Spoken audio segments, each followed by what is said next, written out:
শ্রী শ্রী রামকৃষ্ণ কথামৃত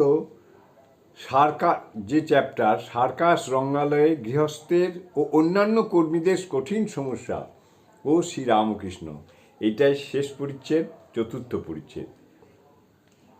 পাঠ শুরু করছি। মণি মল্লিকের মহোৎসবে ঠাকুর শ্রীরামকৃষ্ণ। ঠাকুর শ্রীরামকৃষ্ণ কলকাতায় শ্রীযুক্ত মণিলাল মল্লিকের সিন্দুরিয়াপটির বাটিতে ভক্ত সঙ্গে সমাগমন করিয়াছিলেন। সেখানে ব্রাহ্ম সমাজের প্রতি বৎসর উৎসব হয়। বৈকাল বেলা 4টা হইবে। এখানে আজ ব্রাহ্ম সমাজের সাংবাৎসরিক উৎসব 26শে নভেম্বর 1882 খ্রিস্টাব্দ। শ্রীযুক্ত বিজয়কৃষ্ণ গোস্বামী ও অনেকগুলি ব্রাহ্মভক্ত আর শ্রী প্রেমচাঁদ বড়াল ও গৃহস্বামীর অন্যান্য বন্ধুগণ আসিয়াছেন। মাস্টার প্রভৃতি সঙ্গে আছেন। শ্রীযুক্ত মণিলাল ভক্তদের সেবার জন্য অনেক আয়োজন করিয়াছেন। প্রহ্লাদ চরিত্র কথা হইবে, তৎপরে ব্রাহ্ম সমাজের উপাসনা হইবে, অবশেষে ভক্তগণ প্রসাদ পাইবেন। শ্রীযুক্ত বিজয় এখনও ব্রাহ্ম সমাজভুক্ত আছেন। তিনি অদ্যকার উপাসনা করিবেন। তিনি এখনও গৌরিক বস্ত্র ধারণ করেন নাই। কথক মহাশয় প্রহ্লাদ চরিত্রের কথা বলিতেছেন। পিতা হিরণ্যকশিপু হরির নিন্দা ও পুত্র প্রহ্লাদকে বারবার নির্যাতন করিতেছেন।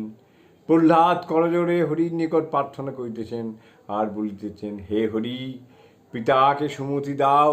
ঠাকুর শ্রীরামকৃষ্ণ এই কথা শুনিয়া কাঁদিতেছেন। শ্রীযুক্ত বিজয় প্রভৃতি ভক্তেরা ঠাকুরের কাছে বসে আছেন। ঠাকুরের ভাবাবস্থা হইয়াছে।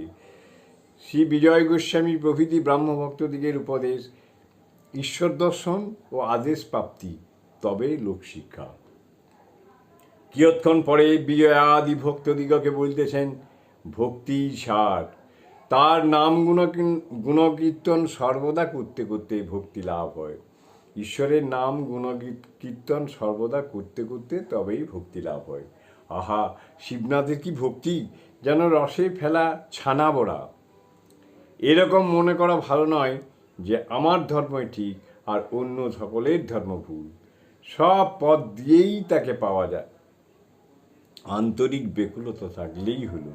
অনন্ত পথ, অনন্ত মত, সব পথ দিয়েই তাকে পাওয়া যায়, আন্তরিক ব্যাকুলতা থাকলেই হলো। অনন্ত পথ, অনন্ত মত। দেখো, ঈশ্বরকে দেখা যায়। অবাঙ্মনস্গোচর বেদে বলেছে, এর মানে বিষয়াসক্ত মনের অগোচর। বৈষ্ণবচরণ বলতো তিনি শুদ্ধ মন, শুদ্ধ বুদ্ধির গোচর। তাই সাধুসঙ্গ, প্রার্থনা, গুরুর উপদেশ এইসব প্রয়োজন। তবেই চিত্তশুদ্ধি হয়, তবে তার দর্শন হয়। ঘোলা জলে নির্মলি ফেললে পরিষ্কার হয়, তখন মুখ দেখা যায়। ময়লা আরশিতে ও মুখ দেখা যায় না। চিত্তশুদ্ধির পর ভক্তি লাভ করলে তবে তাঁর কৃপায় তাঁকে দর্শন হয়। চিত্তশুদ্ধির দ্বারা ভক্তি লাভ করলে তবে তাঁর কৃপায় তাকে দর্শন হয়। দর্শনের পর আদেশ পেলে তবে লোক শিক্ষা দেওয়া যায়। আগে থাকতে লেকচার দেওয়া ভালো নয়। একটা গান আছে, শোনো। ভাবছ কি মন একলা বসে, অনুরাগ বিনা কি চাঁদ গৌর মিলে। ভাবছ কি মন একলা বসে, অনুরাগ বিনে কি চাঁদ গৌর মিলে। মন্দিরে তোর নাইকো মাধব পদ, শাঁখ ফুকে তুই করলি গোল। তাই চামচিকে 11 জনা দিবা নিশি দিচ্ছে হানা। হৃদয় মন্দির আগে পরিষ্কার করতে হয়, ঠাকুর প্রতিমা আনতে হয়, পূজার আয়োজন করতে হয়। কোনো আয়োজন নাই, ভোঁ ভোঁ করে শাঁখ বাজানো, তাতে কি হবে। এইবার শ্রীযুক্ত বিজয় গোস্বামী বেদিতে বসিয়া ব্রাহ্ম সমাজের পদ্ধতি অনুসারে উপাসনা করিতেছেন। উপাসনা শেষে তিনি ঠাকুরের কাছে আসিয়া বসিলেন। শ্রীরামকৃষ্ণ বিজয়ের প্রতি, আচ্ছা, তোমরা অত পাপ পাপ বললে কেন? 100 বার আমি পাপী পাপী, 100 বার আমি পাপী আমি পাপী বললে তাই হয়ে যায়। এমন বিশ্বাস করা চাই যে তার নাম করেছি, আমার আবার পাপ কি?